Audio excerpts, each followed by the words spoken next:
Hello Sunverse and welcome back to another episode of ProGuides OP Picker Band, now on patch 10.15. My name is Nathan Ng and we're going to be covering the champions that are a little bit overtuned for one reason or another, so they have the power to affect your games more than they otherwise should. In light of that, you'll be either wanting to deny their existence altogether or secure them for your own team. These are going to be the popular picks for your team, unlike me in high school PE.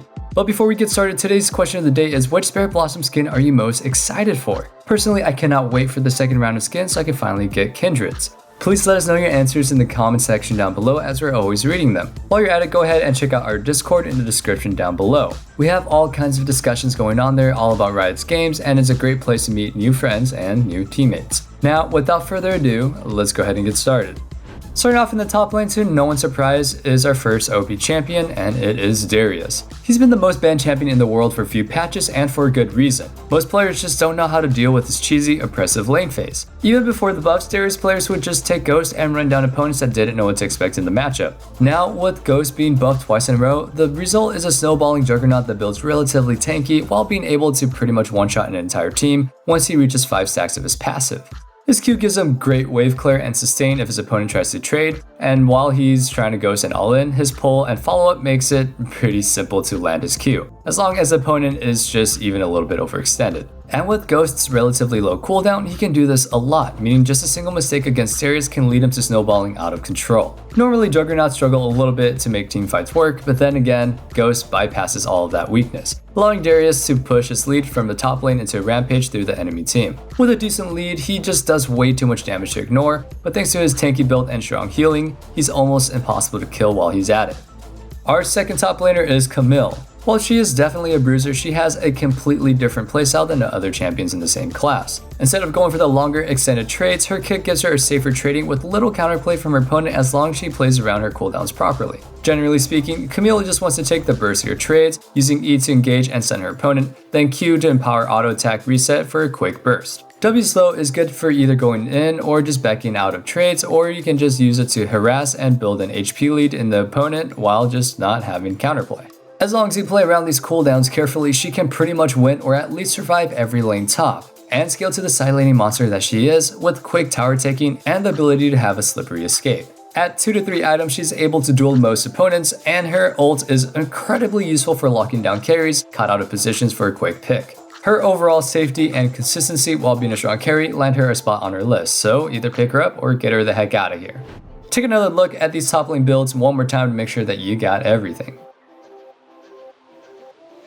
While always viable situationally in higher levels of play, Kha'zix was struggling with an overall negative win rate in games under plat. With this isolated Q being buffed on 10.14, his win rate jumped up a full 3%, and he has seen success in a much broader range of skill. Mechanically, his kit is relatively simple, with his Q letting him pop single target camps quickly, and his W providing good AoE clear and sustain on multi-target camps. When it comes to ganking, his Q is his bread and butter damage ability, with his E's leap and passive slow letting him stick to targets even when they have their flash up.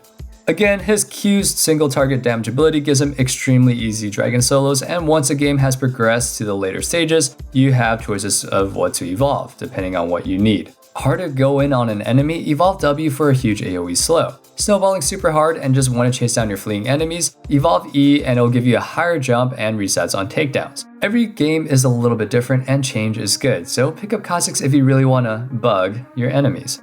Karthus Jungle has been at or near the top for quite a while, but the buffs that he recently received gave him a little push over the top, making him S+ tier, with the ability to flex to any lane. His Q gives him an incredibly safe and fast jungle clear, and with proper kiting, you can actually clear the entire jungle with full HP. E's huge damage radius adds to this, and when it's time to gank, his wall takes up a huge amount of space, slowing and setting up his opponents to be locked down by follow-up CC while shredding their resists. If that is not enough, his ultimate lets him gank from anywhere on the map, and with Dark Harvest, gives him a pretty huge execute damage to close any fight or finish off any opponent.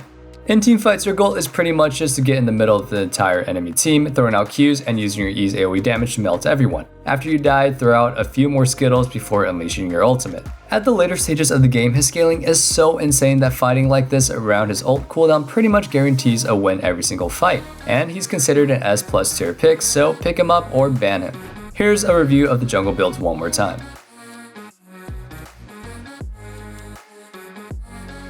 To start things off mid, we'll be talking about Fizz. His slippery playstyle can be tilting just to lane against, and tilting your opponents is a valid way to win any game. With his Q's point and click dash and his E's pull jump, he can just go in and out of burst trades, escape ganks, or just commit to an all-in anytime that he wants. His W-empowered autos make farming minions a breeze, and once he hits level 6, hitting a shark means a free kill against pretty much any champion. Compared to most assassins, he's able to team fight relatively easily. He has short cooldowns, bursty targeted damage, extreme mobility, huge AoE knockup, and the ability to completely go untargetable, and this just makes him just too much for any other champion to handle. Thanks to these factors, you should either learn him or save yourself from the tilting experience and just ban him out.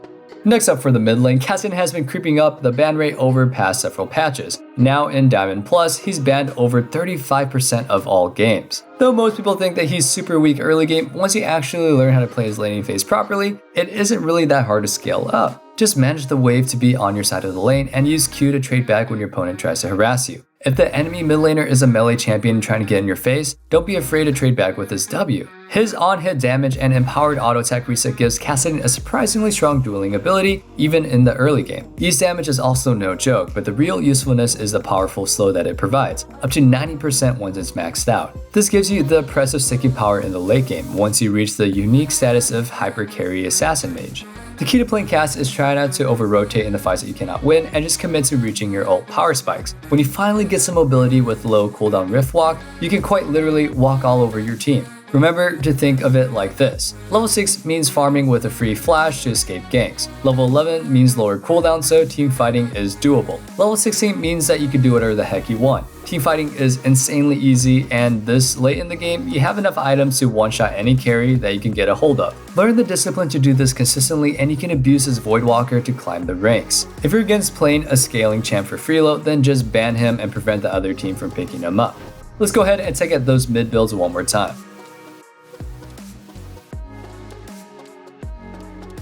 Moving down to the bottom lane, Ashe is going to be back on our OP list. Utility and hyper carry damage, well, she has that with an incredibly strong lane phase. Basically, she doesn't really have a downside. The only real weakness is that she is immobile, but her passive slow makes up for that, giving her strong kiting and chasing power, especially in the combination of approach velocity. Her Q is where her damage lies, with the auto attack reset giving her a huge burst of attack speed and empowered auto attacks. It doesn't even have a cooldown between uses, so you can just auto 4 times and then you're free to cast it again. This means in an ideal situation where you can auto attack consistently, Ashe basically has a 60% permanent attack speed steroid with an auto attack that does empowered damage, making her pretty much a hyper carry as any other. Her W can be used to shove waves and trade uncontested in lane, and this helps her spread her slow in team fights, and her E can be used to scout for ganks, check Baron or Dragon, or just get vision in a bush in the middle of a fight. To wrap things up, Ashe's ult can provide a stun that can initiate a fight or make a game-winning catch. Are you Ashe? Because you're stunning me from a distance. Kate is one extremely lane-dominant ADC with great scaling, and the buffs to her AD and movement speed makes her even better. Her extreme range lets her safely farm while punishing the enemy every time that they try to farm for themselves. If her opponent tries to go in, a quick EQ combo gets her out to safety while dealing damage, and if she lands both abilities on the enemy, then she's going to be hitting really hard. Her traps can be used to make playing under turret tricky, and other laners are forced to avoid them, dodge incoming Qs while taking poke damage from 650 range. On top of the strong lane phase, once she gets to tower and gets into the mid game, she's super strong at sieging towers, as well as blocking off pathways to Dragon and Baron thanks to her traps. Her range, net, and traps make her almost untouchable when playing well in fights, and her strong at all stages of the game playstyle just makes her a quick pick or ban. In any case that you missed those, here are those ADC builds one more time. Blitzcrank is going to be grabbing our attention for our first support pick. Instead of providing the standard engage, peeling, healing, or shielding, Blitzcrank provides a unique cheese aspect to support thanks to his hook. His knockup can be used to follow up on a hook or just to interrupt the dashes and channeled abilities. His ult can be used to burst down a carry and serves as yet another interrupt. If that's not enough, it also removes shields from targets and silences them.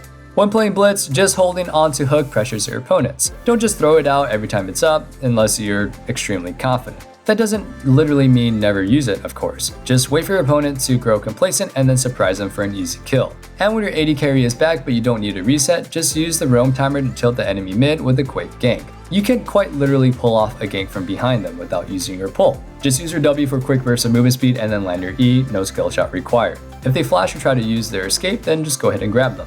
In the mid to late game, just one hook can be enough to catch out a carry and turn the bad game in your favor, or close out the game when you're already winning. Blitzcrank is an OP pick, so if you pick him, go ahead and ban Morgana as she counters him a lot, but if you don't pick him, then make sure you ban him.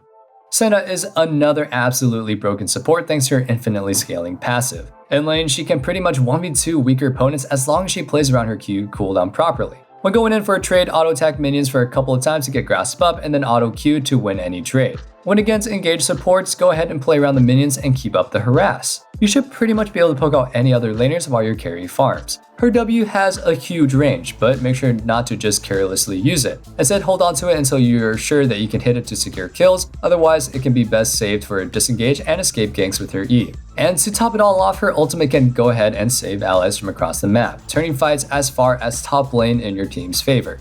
In lane, you'll get plenty of stacks from trading constantly, but outside of lane, when trading is less of a thing, you'll want to move where the souls are. Make sure to grab the souls when your jungler is clearing the camps near you, and if you see an ally heading to catch a stacked minion wave, go ahead and move to them and pick up a few souls. Aside from the damage buff that they give you, the most important benefit is the crazy range and the free crit. If you can stack your passive well enough, you can end up easily with 700 plus range, giving you an insane influence in team fights while most champions can't even reach you. You can even auto attack Dragon from the other side of the pit. Combined with a tanky grasp and frozen mallet build, there is a good chance you'll never die. So if an infinite scaling hyper support sounds pretty fun, learn to wield the mist for some easy wins, or just ban her out to avoid an easy loss.